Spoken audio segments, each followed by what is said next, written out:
Bonjour à tous, je suis Marie-Edwige, astrologue près de la ville de Nantes, et on se retrouve aujourd'hui pour un podcast sur la pleine lune du mercredi 18 septembre qui se déroulera sur l'axe des signes Vierge-Poisson. Cette pleine lune verra se produire une éclipse lunaire partielle, et d'un point de vue astrologique, une éclipse lunaire est toujours un défi lié à la pensée. C'est toujours une période qui demande à être vigilant par rapport à notre concentration et la qualité de nos pensées.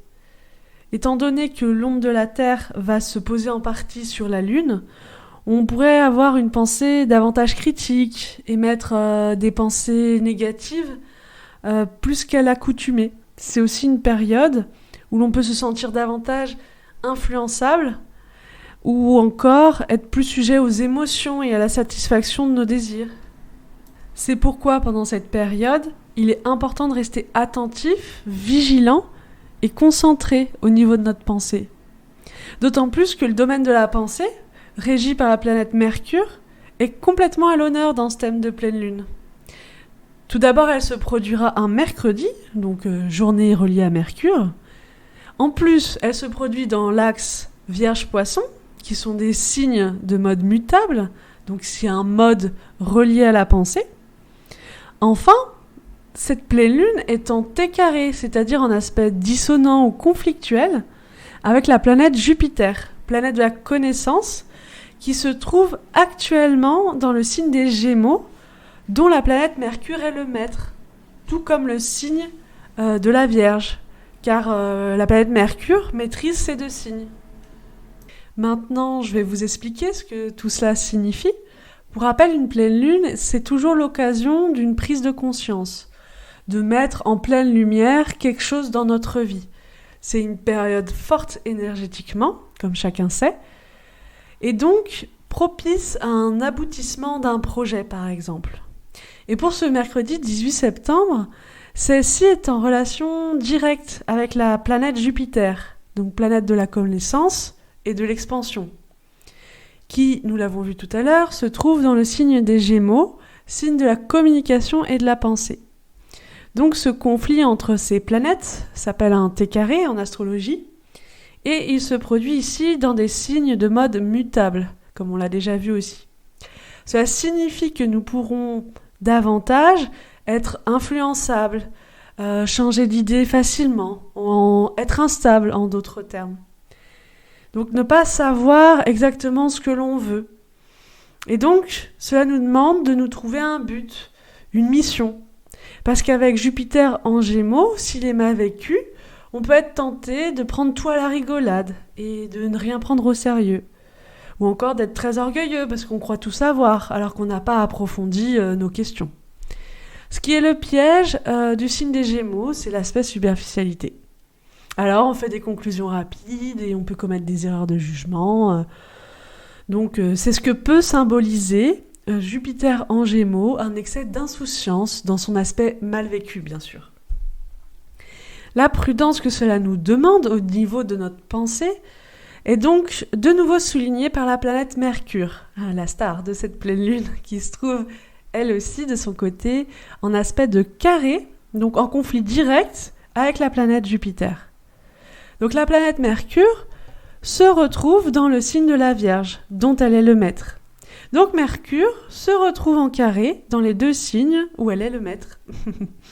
Donc ce carré entre ces deux planètes, Mercure et Jupiter, intensifie le risque d'erreur d'appréciation, de jugement.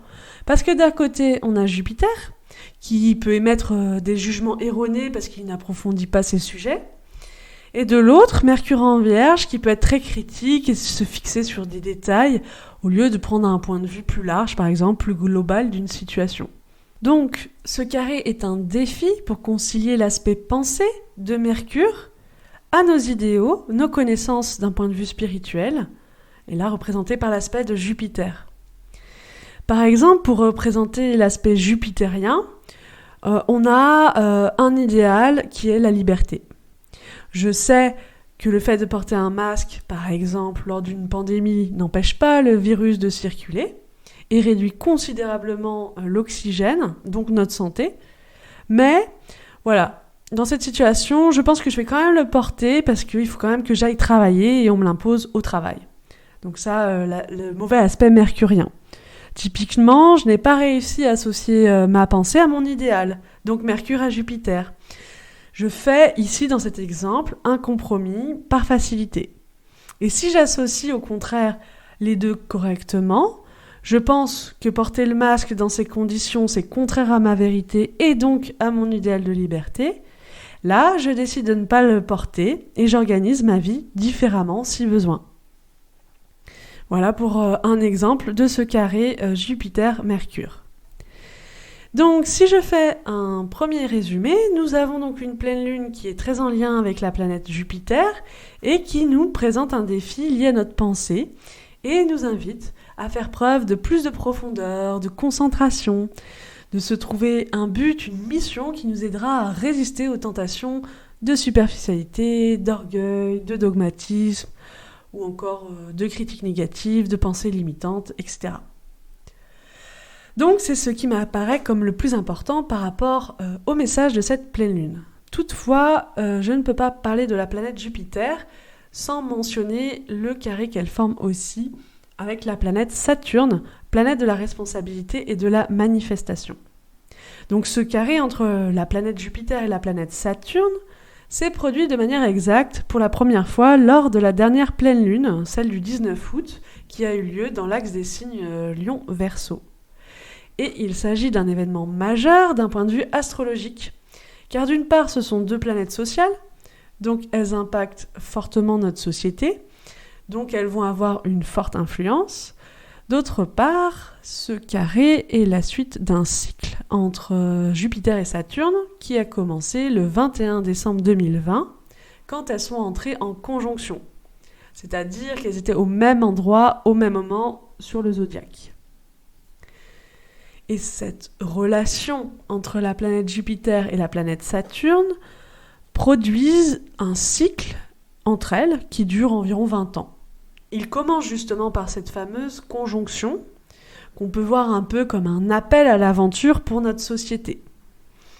Il s'était produit en 2020 dans le signe du Verseau, signe du futur et notamment de la fraternité. Donc, nous pouvions y voir à ce moment-là comme un appel, à partir de cette date, à modifier notre société pour qu'elle s'approche davantage de ces valeurs du futur, des valeurs de fraternité et d'amour. Alors oui, il y a du boulot. Et quelques années plus tard, nous revoilà avec un aspect de carré entre ces deux planètes. Donc un aspect un peu plus dynamique. Et on peut voir, dans ces circonstances, que suite à l'appel qui a été donné par cette conjonction, donc d'unir nos idéaux, nos idées pour le futur, aspect représenté par Jupiter, à notre capacité de manifestation de ces idées, de ces idéaux, l'aspect manifestation représenté par Saturne. Et maintenant, on peut voir ce carré comme notre premier défi, notre premier test pour ancrer cet appel du 19 décembre 2020. Donc ce défi est de réussir à concilier nos connaissances, nos idées spirituelles et de les manifester. De voir grand pour notre futur tout en restant réaliste. De s'ouvrir à plus grand que nous tout en y mettant des limites morales par exemple. Effectivement, je vais donner un exemple de ce que ça peut donner, ce carré. Donc là, je vais vous parler du wokisme qui représente dans notre société ce que je considère comme un excès jupitérien, voilà, sous prétexte de justice sociale, de tout accepter sans aucune réflexion. Donc le wokisme, si vous ne le savez toujours pas, c'est un mouvement dont les gens qui sont dedans revendiquent un état d'éveil face à l'injustice. Ils se disent conscients des problèmes liés à la justice sociale et à l'égalité raciale notamment. Vous en avez, à mon avis, déjà entendu parler, notamment Netflix, c'est l'un des principaux médias qui véhiculent cette idéologie, où on retrouve maintenant dans une grande majorité des films et séries toutes les minorités sociales. Il faut au moins, par exemple, une personne d'origine noire, un homosexuel représenté, etc. Même si le sujet du film n'a a priori rien à voir. On pourrait se dire que cette idéologie sur le papier semble correspondre à ce futur de bien, de fraternité et d'amour que nous ont proposé Jupiter et Saturne quand elles sont entrées en conjonction en décembre 2020 dans le signe des Verseaux. Sauf que dans les faits, cela devient complètement excessif, à l'image de la planète Jupiter, qui mal vécue peut en faire beaucoup trop. J'ai cité Netflix tout à l'heure, mais nous l'avons aussi récemment vu lors des Jeux Olympiques à Paris, où la question des transgenres a été posée, et même bien plus que ça, puisque le premier transgenre a concouru aux Jeux paralympiques pour les 200 mètres. Donc, pour illustrer ce manque de pensée et cet excès de wokisme, je vous propose 2 images humoristiques des mémés contre-attaque qui viennent de Telegram. Donc, la première image, c'est une illustration du prochain film de Netflix sur la vie d'Alain Delon et l'acteur qui le représente à la peau noire. Donc, ils n'ont pas prévu de film sur Alain Delon et ils n'ont pas pris d'acteur à la peau noire pour le représenter. Mais c'est une image humoristique qui illustre bien, selon moi, l'absurdité et le manque de pensée de cette idéologie. Et je vous propose une seconde image humoristique par rapport aux Jeux Olympiques, où on a une personne qui concourt pour une course à vélo, et elle concourt avec une moto, une mobilette. Et comme vous pouvez le lire, lui il s'identifie comme un vélo. Bon, voilà, donc typiquement, le wokisme est une illustration pour moi de ce carré Jupiter-Saturne dans l'aspect Jupiter en excès. Après, il faut bien se dire, dans ce contexte de carré, Saturne vient aussi répondre aux excès de Jupiter, par des critiques, des sanctions, des limites, ce qui crée aussi dans la société des conflits. Donc woke, anti-woke, pour reprendre notre exemple. Par exemple, la société de Jack Daniels a été menacée de boycott. Ils ont fini par abandonner leur politique woke sous la pression. Bien sûr, s'ils avaient bien vécu le carré Saturne-Jupiter, ils auraient sans doute réfléchi par eux-mêmes au bien fondé ou non de cette idéologie, plutôt que de subir un boycott et d'abandonner sous la pression. Bref, j'espère que vous comprenez que c'est un exemple pour illustrer cet aspect important et majeur qui aura de l'effet jusqu'à l'été 2025. Et d'ailleurs, si vous voyez d'autres exemples dans notre société qui illustrent bien ce carré, n'hésitez pas à nous le partager dans les commentaires. Moi, je trouve ça passionnant de décrypter l'actualité au regard des défis proposés par les astres. Je vous propose maintenant de revenir à notre thème de pleine lune. J'aimerais terminer sur un dernier transit important et en relation directe avec cette pleine lune. Il s'agit cette fois de la planète Pluton, planète de la transformation et des remises en question. Donc ici, la planète entretient des relations harmonieuses avec cette pleine lune, puisqu'elle est en relation de trigone et de sextile. Elle semble offrir une solution au T carré que forme la pleine lune avec Jupiter. C'est comme si elle nous disait que pour éviter de tomber dans le piège des excès de Jupiter en Gémeaux, à savoir, je le rappelle, de tomber dans une certaine superficialité, dans l'orgueil, ou encore dans le fait de tout prendre à la blague, il y a une autre solution, montrée par ce transit de Pluton en Capricorne. Et Pluton a fait son retour dans le signe du Capricorne, le 2 septembre. Le signe du Capricorne, c'est le signe de la responsabilité et de la prudence. Ainsi, elle nous enjoint à réaliser un bilan de nos changements que nous avons faits ou pas pour lâcher cette société délétère avec ses valeurs immorales.